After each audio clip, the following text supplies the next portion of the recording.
After the resignation of former Finance Minister Uhuru Kenyatta and passing on of former Environment Minister John Michuki, a cabinet reshuffle was inevitable.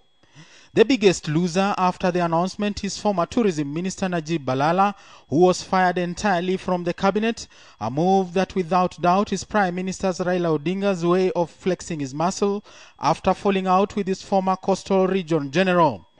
Another loser, all from the Coast Province, is former Trade Minister Chirao Ali Mwakwere, who has been moved from the high-profile Trade Ministry to less prestigious Environment Ministry. Mwakwere's demotion by President Kibaki is intriguing, owing to the fact that he is seen as President's key point man at the Coast Province, even managing to weather an ODM onslaught to retain his Matuga seat on a PNU ticket last year following a by-election. Also losing out in the reshuffle is controversial lawyer and former Justice Minister Mutula Kilonzo. Kilonzo, who has been vocal in ruling out presidential ambition of ICC suspects Uhuru Kenyatta and William Ruto to the extent of differing with his party leader, Vice President Kalonzo Musyoka, now moves from the Justice Ministry to the Ministry of Education.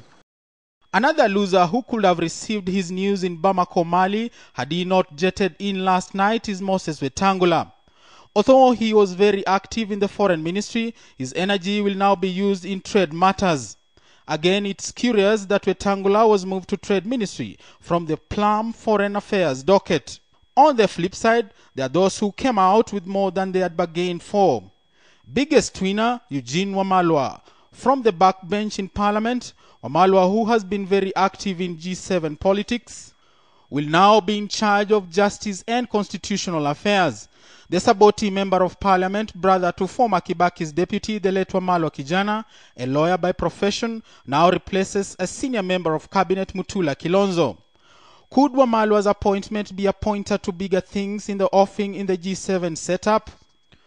Ndia Member of Parliament can now sit pretty at the Treasury after he was confirmed as Uhuru Kenyatta's replacement in the Finance Ministry. His biggest task in waiting is formulating the budget in an election period. It will be interesting to see how the University of Nairobi-trained lawyer steers the Finance Ministry. Professor Sam Ongeri is now the new Foreign Affairs Minister. He moves several cadres up from his long-serving tenure as Education Minister and having survived calls for his resignation following the free primary fund scandal last year.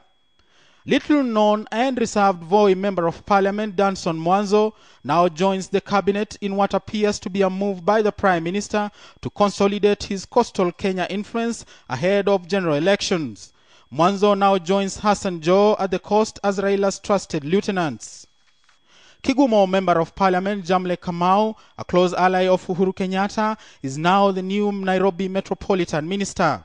It is a move that Kibaki may have had the people of Murang'a County in mind after losing the late John Michuki.